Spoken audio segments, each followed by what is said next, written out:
Hello అందరికీ welcome back to Chandana nature YouTube channel. ఈరోజు అయితే మనం ఎంతో సింపుల్గా పులిహోర అయితే తయారు విధానం అయితే చూద్దాం. టేస్ట్ అయితే చాలా బాగుంది. తప్పకుండా ఈ రెసిపీని అయితే ట్రై చేయండి. ఫస్ట్ అయితే తగినంత ఆయిల్ అయితే వేసుకున్నాక పల్లీలు అయితే వేసుకొని ఫ్రై చేసుకోవాలి. నెక్స్ట్ అయితే పోపు దినుసులు అన్నీ వేసుకోవాలి. నెక్స్ట్ అయితే పచ్చిమిర్చి ఎండుమిర్చి అయితే వేసుకొని ఫ్రై చేసుకోవాలి. చాలా బాగుంటుంది పులిహోర. తప్పకుండా ఈ రెసిపీని ట్రై చేయండి. హ్యాస్టీస్ కొలతలు ఫాలో కాండి. ఈ విధంగా అయితే మనం ఫ్రై చేసుకోవాలి. నెక్స్ట్ అయితే కళ్యామాకు అయితే వేసుకోవాలి. తగినంత పసుపు అయితే వేసుకోవాలి. వేసుకొని ఈ విధంగా అయితే మనం కలుపుకోవాలి.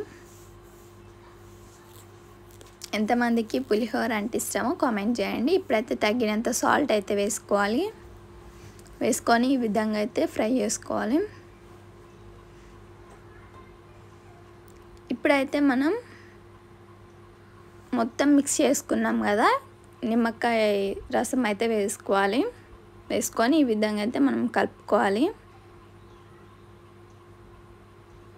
ఇట్లాగైతే మొత్తం కలుపుకోవాలి. చూసారు కదా ఎంత సింపుల్గా మన పులిహోర అయితే రెడీ అయిపోయింది.